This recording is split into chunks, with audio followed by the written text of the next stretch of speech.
नमस्कार। चंचल आखिरी पायदान से चलिए अब लीक से हट करके थोड़ा कल के बारे में बात हो कि कल हम किस तरह से देखना चाहते हैं अपने हिंदुस्तान को। और ये सपना सोते हुए नहीं देखा जाता, इस तरह के जो सपने होते हैं जगते हुए देखे जाते हैं और इन सपनों को देखते समय नींद नहीं आती। आज हम जो कुछ भी हैं, जहाँ कहीं भी हैं, ये बहस यहीं छोड़ दीजिए। सोचिए कल क्या होगा, कौन सी समस्या हम क्रिएट करके खड़ा करके जा रहे हैं। हम बार बार कहते हैं कि 1977 इस मुल्क की राजनीति का एक अनोखा टर्निंग पॉइंट है कि जब प्रतिपक्ष के लोग सरकार में आ गए और सरकार के लोग विरोध में चले गए। विडंबना यहाँ है कि जो सरकार में गए उनको सरकार चलाना नहीं आता और जो प्रतिपक्ष में गए उनको प्रतिपक्ष में की भूमिका नहीं आती। नतीजा यह हुआ कि पूरी सियासत, पूरी राजनीति घुटने के बल बैठ गई। और ऐसे में जब दृष्टिहीन स्थिति होती है तो एक रास्ता निकालना पड़ता है और उसके लिए आपको बैठ करके सोचना पड़ेगा कि हम कल हमारी आज की समस्या क्या है जो हम तैयार कर रहे हैं। तो आज एक धीरे धीरे अब एक आवाज़ बनने लगी है। हम किसान की समस्या छोड़ रहे हैं, मजदूर की समस्या भी दरकिनार रख रहे हैं, अनएम्प्लॉयमेंट को लेते हैं, बेरोज़गारी के सवाल को हम कैसे हल करेंगे। बड़े अदब के साथ कहता हूँ कि ये मामूली सवाल नहीं है। हमको केवल राजनीति नहीं मार रही है, हमको टेक्नोलॉजी भी मार रही है। एक टेक्नोलॉजी जो कंपल्सन बन करके आ रही है, उस कंपल्सन से हम बाहर नहीं जा सकते। मशीनों का इजाद जो हुआ, लोगों के हाथ कटे, जिस काम को 20 लोग करते थे अब उसको एक आदमी 1 घंटे में कर ले रहा है। स्थितियाँ बदली हैं, हमको टेक्नोलॉजी मिल गई।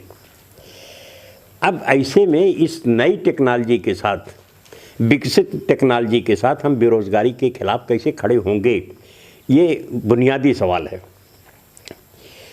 इसमें आप पार्टियों के हालत देख लीजिए। फिलहाल अभी जिनकी सरकार चल रही है इनके पास विजन नहीं है, सीधी सी बात, इनके पास दृष्टि नहीं है। और आप इतना मान करके चलिए कि इनको अगर कहीं से सही सुझाव मिल जाता है तो उसको अमल भी करना नहीं जानते। ये इनके पास दिक्कत सबसे ज़्यादा यही है। एक बीच में एक लॉ आई, उसी को मैं जिक्र करना चाहूँगा। उत्तर प्रदेश के मुख्यमंत्री योगी जी ने शिक्षा नीति में एक टर्म विकसित किया और उन्होंने कहा, बहुत खूबसूरत लाइन थी वो, कि गांव में एम्प्लॉयमेंट क्रिएट करने के लिए, गांव में नई पीढ़ी को एम्प्लॉयमेंट देने के लिए, रोज़गार देने के लिए, गांव के जो रोज़गार है उसमें अप्रेंटिसशिप देंगे। जनाब आली, आपके गांव में जब कोई रोज़गार है ही नहीं तो अप्रेंटिस ये कहाँ करने जाएगा और किस तरह से करेगा। इसके लिए हमको फिर गांधी के पास आना पड़ेगा। कांग्रेस के कुछ अच्छे लोगों से हमारी बात हुई और एक बार मैंने कहीं इसका जिक्र भी किया था। राहुल गांधी के पास अपनी एक टीम है, उसमें सैम पित्रोदा है, टेक्निकल कई लोग हैं, जयराम रमेश जी हैं। इन लोगों के पास एक विजन है, ये लोग खोजते रहते हैं। शशि थरूर हैं कि किस तरह से हम इसका एक्सपेरिमेंट कश्मीर में किया भी गया मनमोहन की सरकार में और बहुत हद तक उसका रिजल्ट भी अच्छा आया।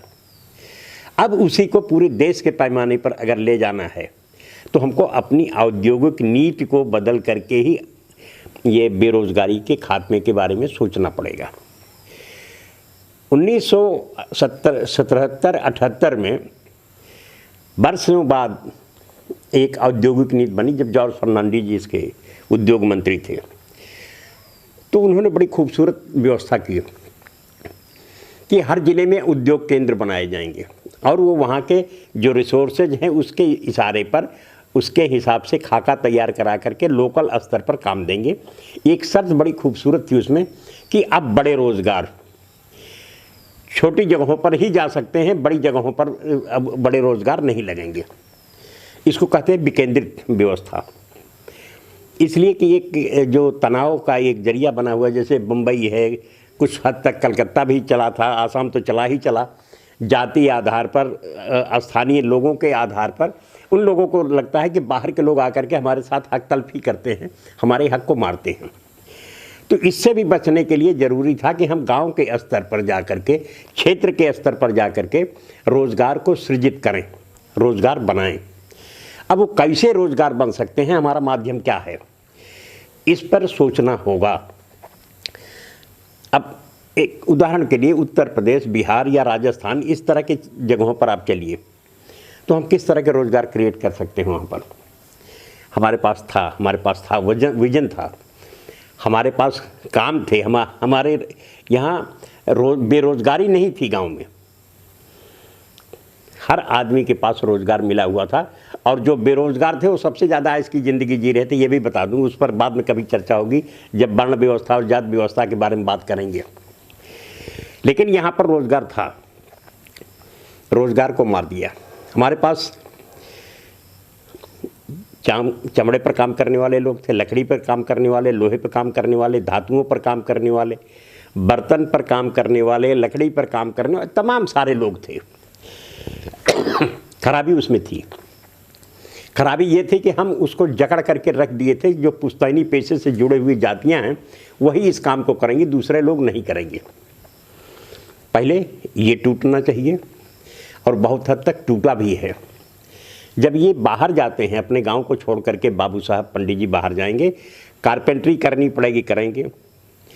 वहाँ पर इनको बर्तन बनाना होगा, वो बनाएंगे, लेकिन अपने गांव में वही काम ये नहीं करेंगे। तो एक मिजाज बदलने की ज़रूरत है। और दूसरा, इनकी जो टेक्नोलॉजी है उसमें टेक्नोलॉजी देना पड़ेगा आपको, और वो टेक्नोलॉजी ही उसको ले जा करके रोज़गार दे सकती है।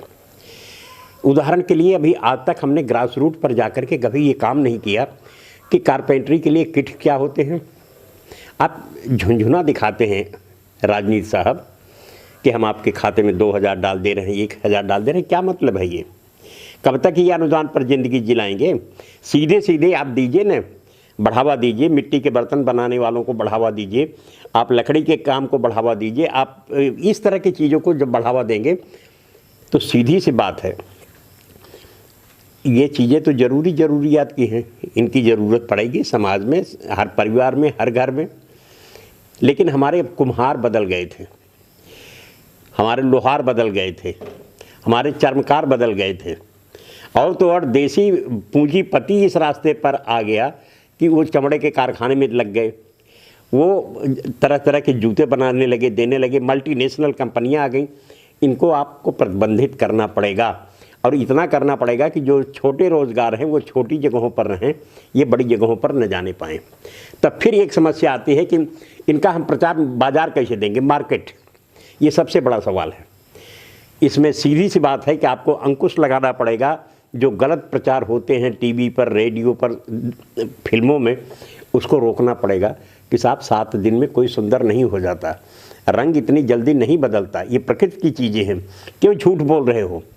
आप कह रहे हैं कि झाग वाला है ये, अरे भाई झाग वाला है तो नुकसान करता है, सीधी सी बात है। इस तरह के पूरे सिस्टम को आपको शोध करके नए नए सब्जेक्ट निकालने पड़ेंगे, नए नए किट देने पड़ेंगे, और नई टेक्नोलॉजी देनी पड़ेगी जो लुभाए और लोगों को। पेशे में लगे हुए लोग, जाति वाली पेशे में लगे हुए लोग उससे निकलें, और दूसरी जातियों के लोग भी उससे जुड़ें, उनके हुनर को जो पसंद आए, और इस तरह से जाकर के फिर रोज़गार की स्थिति बन सकती है। दो चीज़ें हुई। नंबर 1, रोज़गार को विकेंद्रित किया जाए, बड़े रोज़गार को छोटी जगहों पर भेजा जाए। नंबर 3, जो बड़े उत्पादक हैं, बड़ी जगहों पर जो आयरन बना रहे हैं, पेट्रोकेमिकल बना रहे हैं, खाद बना रहे हैं, टेक्सटाइल में लगे हुए हैं, वो मेहरबानी करके आप क्रीम और साबुन मत बनाएं, ये दे दीजिए गांव के बच्चों को बनाने के लिए। बेरोज़गारी आपकी बहुत हद तक ऊपर जा चुकी है, और देश के अंदर आपको मालूम नहीं है कि 30 करोड़ के ऊपर लोग, जो सरकारी आंकड़ा बता रहा है, 30 करोड़ के ऊपर लोग आज बेरोज़गार हैं। ये बर्स्ट करेगी तो बड़ी मुश्किल हो जाएगी, और अराजकता की स्थिति आ जाएगी, बहुत हद तक आ चुकी है जिस तरह की चीज़ें चल रही हैं। तो हम आपसे कहते हैं कि इस पर एक कुछ सवाल आप तैयार करें, और अगले इशू से, अगले सेगमेंट से हम इस पर बैठ कर के बात करें और गंभीरता के साथ ये तैयार करें। राजनीति आज है, कल नहीं रहेगी। कि आज जो साहब बैठे हुए हैं तख्ते पर, वो कल नीचे उतर जाएंगे, दूसरे आएंगे। लेकिन आपकी जो समस्या है इसका हल कैसे होगा, ये हल तैयार करना आपकी जिम्मेदारी है और हम तमाम सब लोगों की। आज इसी एक इंट्रो के साथ आपसे विदा लेता हूं और आपसे चाहता हूं कि आप बताएं कि हम अपने इस आखिरी पायदान में परिवर्तन क्या करें और किस तरह से लेकर के चलें, लोगों से जुड़ें।